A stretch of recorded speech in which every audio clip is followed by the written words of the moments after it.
Đây này, đây đoạn đường đi về làng Hà Lang Ngon.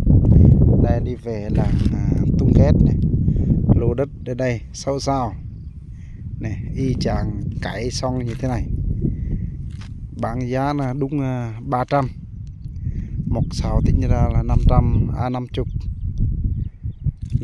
nghìn 50 triệu chứ. Bên kia thì đường bê tông. Đấy. Này có ăn vét này, ăn vét là uy tín nhất.